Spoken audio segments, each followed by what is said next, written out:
नमस्कार जी। चलिए कुछ बातें हिंदुस्तान के इलेक्शन के बारे में करते हैं।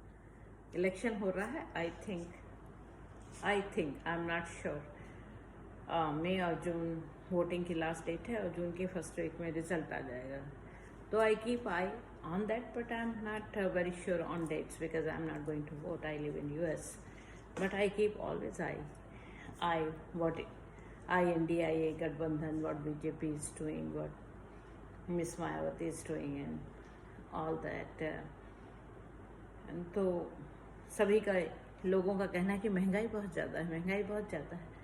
पर मैं ये सोचती हूँ कि खाली हिंदुस्तान में महंगाई नहीं है, पूरे दुनिया में ये जो लड़ाइयाँ हो रही हैं आजकल, Israel and Hamas and all that, Europe में और रशिया एंड यूक्रेन लड़ाई, उसके कारण जो है महंगाई बहुत ज़्यादा बढ़ रही है। तो मैं ये तो नहीं कह सकती कि हिंदुस्तान में ही महंगाई है, अमेरिका में भी बहुत ज़्यादा महंगाई बढ़ गई। एवरी थिंग्स जो है 40% हाई हो गई हैं। तो मैं ये सोचती हूँ कि महंगाई एक मुद्दा नहीं है। चलिए दूसरी चीज़ें भी सोचते हैं। इंडिया गठबंधन ठीक है, बहुत सारे लोग उसमें शामिल हैं, लेकिन मैं यहाँ से देखती हूँ, मैं US से देखती हूँ, मैं सभी बातें उनकी सुनती हूँ, लेकिन उन्होंने गठबंधन बीजेपी को तो हराने के लिए कर रखा है, लेकिन उनका ये अभी तक ये डिसाइड ही नहीं है कि who is the leader of that गठबंधन। जैसे कहीं राहुल गांधी कांग्रेस के अध्यक्ष हैं, उन्होंने किसी को खड़ा कर दिया है, तो वहाँ पे BSP ने किसी को नहीं खड़ा किया है, या समाजवादी पार्टी ने नहीं किसी किया है, और मिस्टर ओवैसी ने किसी को खड़ा नहीं किया। इस तरह से इन्होंने एक तरह की कंप्रोमाइज़ की है। बट मैं ऐसा नहीं सोचती कि एक गठबंधन है। एंड अपन को एक देश को स्ट्रांग बनाने के लिए एक साथ तो जुट होना पड़ेगा ना। जो आज अमेरिका और ये देश इतने सक्सेसफुल हैं, हम ये देखते हैं कि यहाँ के लोग बहुत ही ज़्यादा एकजुट हैं। यहाँ इतनी सारी पार्टियाँ नहीं हैं, यहाँ डेमोक्रेट है और रिपब्लिकन है, और आपके पास 2 ही कैंडिडेट हैं, आपको जिसको वोट देना हो आप दीजिए। पर इतनी छोटी छोटी लोकल पार्टीज नहीं हैं।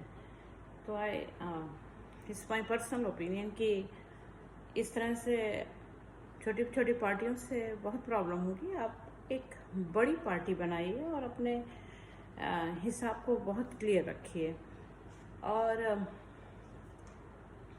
दो आई live in US again, I am telling you. तो हम किसी भी ऐसे पार्टी के समर्थक तो नहीं हैं, लेकिन मैं न्यूज़ बराबर देखती हूँ, और मेरा ये सोचना है कि ये जो इतने सारे रेट्स पड़ते हैं इंडिया में, लीडर्स में, बड़े बड़े पैसे वालों पे, जिनके बड़े बड़े शराब के धंधे, जो कुछ भी है, ये बहुत ज़्यादा इम्पॉर्टेंट है, क्योंकि ये पैसा जनता के बीच आना चाहिए। आपको ये पता ही नहीं चलता कि आपके पास कितना गोल्ड है, आपके पास कितना धन है, आपके बड़े बड़े महल हैं और ये बंद पड़े हुए हैं।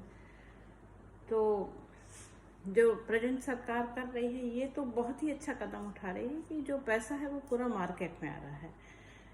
लोग कहते हैं कि 500 की नोट निकाली, फिर उसको बंद कर दी, 2000 की नोट निकाली। एटलीस्ट मेरी ओपिनियन से आप यदि ऊपर से देखते हैं in sense you are not living in India, but you are keeping eyes on everything what's going on in India. तो जितने भी लोगों ने जो ये मनी छुपा के रखी थी, ये नोटें जो बेकार हो रही थी, तो उन्होंने उसको बिजनेस में लगाया, चाहे तो उसको गोल्ड खरीद लिया, चाहे उसकी बिल्डिंग बनवा ली, चाहे उसकी लैंड खरीद ली, but that money came to the market. That money is not hidden. So same thing, आपको एक बिजनेस को आगे चलाते जाना, आप किसी चीज़ को हाइड नहीं कर सकते। एट द सेम टाइम हम भाषण भी बहुत सुनते हैं कि विपक्ष टॉक करता है कि इन्होंने उसको अमीर बना दिया, इन्होंने उसको अमीर बना दिया, उसने अपने बेटे की आई डोंट वांट टू से एक पर्टिकुलर नेम, कि उसने अपने बेटे की शादी में इतना पैसा खर्च किया। पर मैं ये सोचती हूँ हमेशा कि आपने बच्चे की शादी में पैसा तो खर्च किया, पर जिसने भी इतना ज़्यादा मनी एक्सपेंड किया, वो उन पैसों को खा थोड़ी ना है। उसने डेकोरेशन वाले को बुलाया, उसने बैंड वाले को बुलाया, उसने प्लेस बुक किया, उसने सबको फूड दिया, उसने सबको गिफ्ट किया, उसने कार्ड बांटा। तो और जो भी ऑर्नामेंट्स खरीदे, सामान खरीदे, तो this is a distribution of money. You can not say that this money is wasting, or I do not see like that. If you are feeding, you are calling a lot of people, they are getting food, so it's a way of distribution money in a different sense. It's a good way to expend money, not you are hiding the money in a basket or in a petty or whatever you say. So ठीक है, सबके अपने अपने विचार हैं, पर मैं यही कहूँगी कि सरकार जो भी कर रही है, एक तो मैं देखती हूँ कि ना तो योगी जी के पास कोई महल है, ना मोदी जी के पास महल है। इस समय मुझे बहुत खुशी होती है, ना दोनों के पास कोई बच्चे। तो एटलीस्ट वो अपने लिए तो नहीं सेव कर रहे हैं, जो भी यूज़ कर रहे हैं दूसरा ही यूज़ कर रहा है।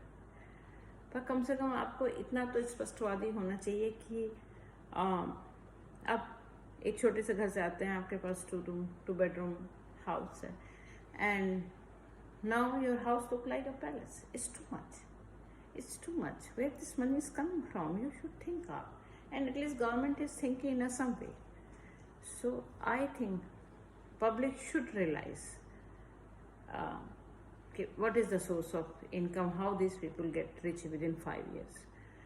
So जो भी आप अपना मतदान करिए, बहुत सोच समझ के मतदान कीजिए, और ये हमेशा सोचिए कि मनी मार्केट में सर्कुलेट होनी चाहिए। जरूरी नौकरी नहीं, नौकरी सभी को नहीं दी जा सकती। आप बिजनेस कर सकते हैं, आप फूल बेच सकते हैं, आप सब्जी बेच सकते हैं, आप चाट बेच सकते हैं, आप कॉफ़ी बेच सकते हैं, आप चाय बेच सकते हैं। ऑल दिस बिजनेस है, एंड किसी की नौकरी करना आपको 3,000, 6,000, 10,000 जो भी मार्केट रेट इंडिया में चल रहा है वो मिल जाता है। पर थोड़ा सा बिजनेस डेवलप होने में, चाहे इवन आप चाय बेचते हैं, कॉफ़ी तो कोई पीता नहीं इंडिया में, चाय भी सड़क के किनारे बेचते हैं ना, तो 20 रुपए की चाय आती है, शायद कि 40 रुपए की आती है, तो कुछ रेट है।